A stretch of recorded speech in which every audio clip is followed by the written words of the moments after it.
সরকারের ৬ মাস পর্যালোচনায় তথ্যগত ভুল, দুঃখ প্রকাশ গবেষণা সংস্থা সিপিডির।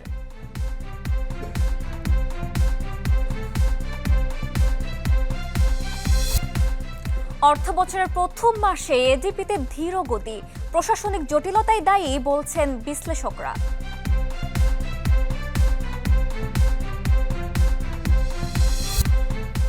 আগামী ২ বছরের মধ্যে নেই জ্বালানির সুখবর, পুরোপুরি স্বাভাবিক হয়নি গ্যাস সংকট।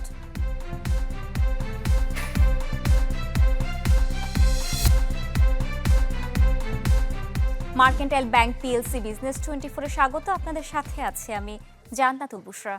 সরকারের ৬ মাসের পর্যালোচনা শীর্ষক প্রতিবেদনে তথ্যগত বিভ্রান্তি থাকায় দুঃখ প্রকাশ করেছে বেসরকারি গবেষণা প্রতিষ্ঠান সিপিডি। সোমবার সিপিডি আয়োজিত ব্রিফিংয়ে জানানো হয়, গত ৬ মাসে দেশের ৩টি শিল্পাঞ্চলে ৯৫টি কারখানা বন্ধ হয়েছে, কাজ হারিয়েছেন প্রায় ৬২,০০০ মানুষ। তবে এই তথ্য অন্তর্বর্তীকালীন সরকারের প্রথম ৭ মাসের চিত্র বলে জানায় ডিজিটাল অনুসন্ধানমূলক সংবাদ মাধ্যম দ্য ডিসেন্ট। পরবর্তীতে নিজেদের ভুল স্বীকার করে দুঃখ প্রকাশ করে সিপিডি।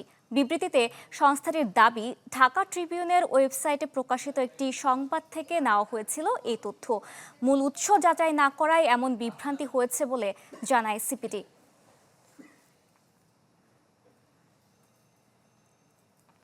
চলতি অর্থবছরের প্রথম মাসেই ধীর গতিতে শুরু হয়েছে এডিপি বাস্তবায়ন।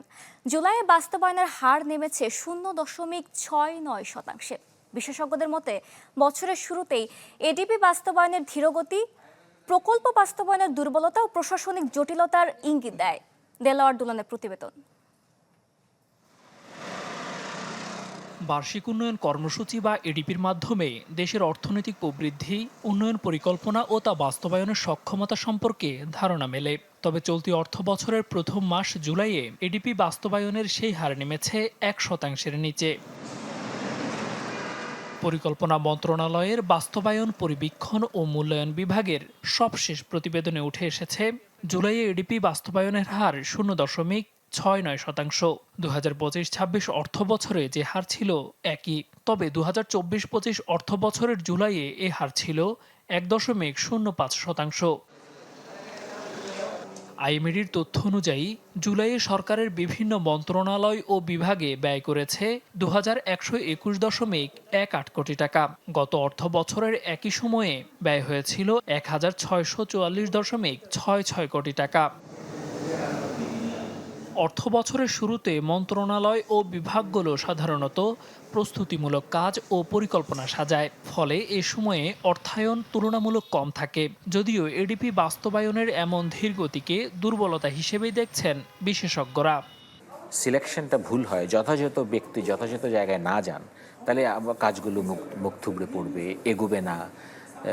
এটা ওই বরাবরই চিৎকার করে যেতে হবে, কিন্তু সময় পেরিয়ে যাবে।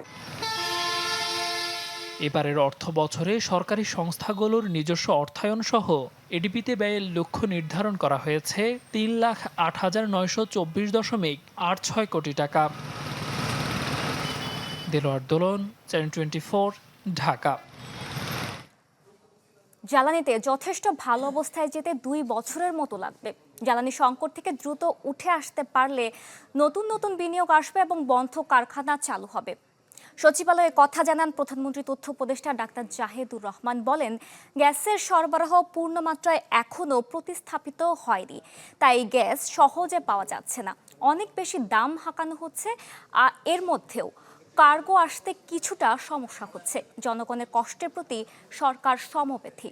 সরকার জ্বালানি সংকট নিরসনে সর্বোচ্চ চেষ্টা করছে জানিয়ে অভিযোগ করেন, অন্তর্বর্তী সরকারের 2 বছরের স্থলভাগে গ্যাস খোঁজার চেষ্টা হয়নি এবং সৌভাগ্যজনকভাবে তাদের মধ্যপ্রাচ্য সংকটেও পড়তে হয়নি। সহনীয় অবস্থায় যাব এবং মাননীয় অর্থমন্ত্রী যেটা বলেছেন, রিয়াল কথাটা বলা ভালো, যথেষ্ট ভালো একটা অবস্থায় যেতে আমাদের 2 বছরের মতো সময় লাগবে। আবারও বলছি, মানে এই না বাকি সময়গুলো আমরা আগের চেয়ে খারাপ থাকবো, আমরা আগের চেয়ে খারাপ থাকবো না আশা করছি। সম্মিলিত ইসলামী ব্যাংকের আমানতকারীদের মুনাফার উপর কোনো ধরনের হেয়ার কাট থাকবে না বলে জানিয়েছে বাংলাদেশ ব্যাংক। সেই সাথে 1 সেপ্টেম্বর থেকে ব্যক্তিগত আমানতকারীরা আমানতের মূল অর্থ উত্তোলনের সুযোগ পাবেন। বাংলাদেশ ব্যাংকের গভর্নর মুস্তাকুর রহমানের সাথে সম্মিলিত ইসলামী ব্যাংকের চেয়ারম্যান ও ব্যবস্থাপনা পরিচালকের সাথে বৈঠক শেষে এ তথ্য জানানো হয়। এছাড়া সম্মিলিত ইসলামী ব্যাংকের স্বাভাবিক কার্যক্রম শুরু করার জন্য প্রয়োজনীয় পদক্ষেপ গ্রহণ করতে নির্দেশনা দেওয়া হয়। গেল বছর 29 ডিসেম্বর ঘোষিত স্কিম অনুযায়ী ইতোমধ্যে আমানতকারীদের অর্থ ফেরত দেওয়া হচ্ছে বলেও জানায় বাংলাদেশ ব্যাংক।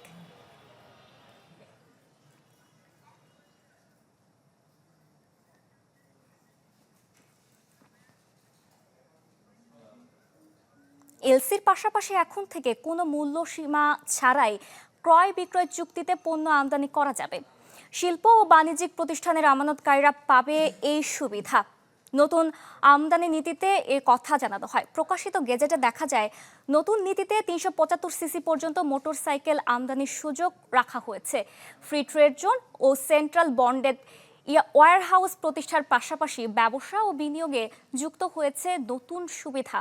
আন্তর্জাতিক বাণিজ্যের সঙ্গে সামঞ্জস্য রেখে আমদানি ব্যবস্থা সহজ করার উপর গুরুত্ব দেওয়া হয়েছে। বিনিয়োগ আকর্ষণ ও রপ্তানি সম্প্রসারণেও গুরুত্ব দেওয়া হয়েছে। শিল্পে কাঁচামাল সহজলভ্য করার বিষয়টিও রয়েছে নতুন এই নীতিতে। নভেম্বরের মধ্যে 41 লাখ মানুষ ফ্যামিলি কার্ডের আওতায় আসবে বলে জানায় সমাজ কল্যাণ মন্ত্রী অধ্যাপক doctor AZM Zahid Hossain. Family card বাস্তবায়ন নিয়ে অর্থ মন্ত্রণালয়ে এক সভা শেষে এমন তথ্য জানান তিনি। মন্ত্রী বলেন, ফ্যামিলি কার্ড কার্যক্রমে আওয়ামী ফেসিস্টরা যেন যুক্ত হতে না পারে সে ব্যাপারে সরকার বদ্ধপরিকর। ফ্যামিলি কার্ডের তথ্য সংগ্রহকারী ও সুপারভাইজার নিয়োগে অনিয়ম ও দুর্নীতির অভিযোগ ঘিরে ইউএনও কার্যালয়ে ভাঙচুর ও হামলার ঘটনা বিচ্ছিন্ন বলে মন্তব্য করেছেন সমাজ কল্যাণ মন্ত্রী অধ্যাপক ডাক্তার AZM জাহিদ হোসেন। সভায় অর্থমন্ত্রী আমির খসরু মাহমুদ চৌধুরী সহ সংশ্লিষ্ট কর্মকর্তারাও উপস্থিত ছিলেন।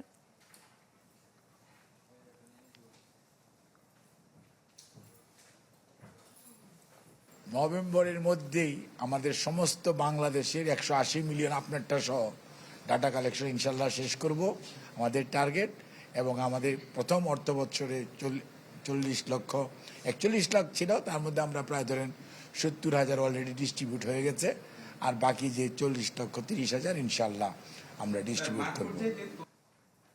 দেশের দ্বিতীয় বৃহত্তম সমুদ্রবন্দর মোংলাকে ঘিরে তৈরি হয়েছে দেশি বিদেশি বিনিয়োগের সম্ভাবনা, কিন্তু তাতে বাধা হতে পারে নাপ্য সংকট, জেটি স্বল্পতা আর কাস্টমসে হয়রানির মতো ঘটনা, যা উঠে আসে নৌ পরিবহন মন্ত্রীর বক্তব্যেও।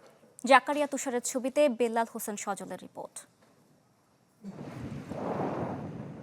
সাগর থেকে নদীপথ পেরিয়ে মোংলা বন্দরে আসছে একের পর এক জাহাজ।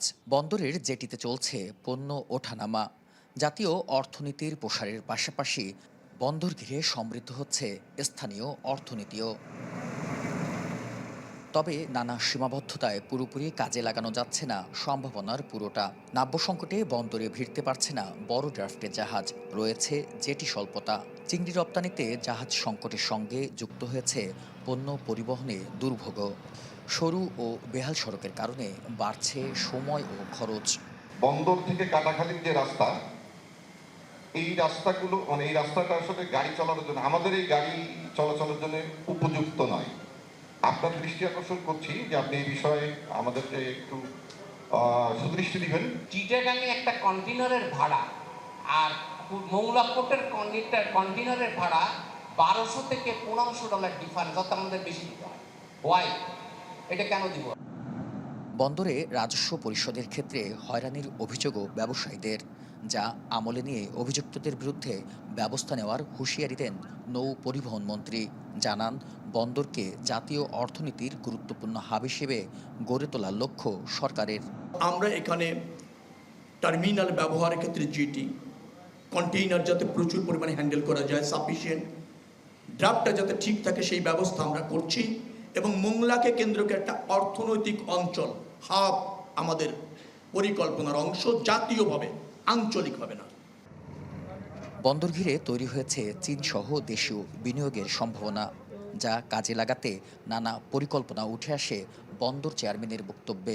বর্তমান সরকার উদ্যোগ নিয়েছে বেজার মাধ্যমে, সেখানে একটি অর্থনৈতিক অঞ্চল প্রতিষ্ঠার মাধ্যমে। সো আমার মনে হচ্ছে যে এই অর্থনৈতিক অঞ্চল প্রতিষ্ঠার সাথে সাথে আমাদের এবং এর সাথে সাথে যখন আমাদের কন্টেইনার টার্মিনাল প্রতিষ্ঠিত হবে, আমরা এই বন্দরের সুফল পাবো এবং এই অঞ্চলের লোকজন সুফল পাবে এবং এখানে আমাদের যে কর্মসংস্থানের সুযোগ সৃষ্টি হবে। গত অর্থবছরে মোংলা বন্দরে বিদেশি জাহাজ এসেছে 815টি, আর রাজস্ব আদায় হয়েছে 387 কোটি 95 লাখ টাকা। বেলাল হোসেন সজল, চ্যানেল 24, খুলনা।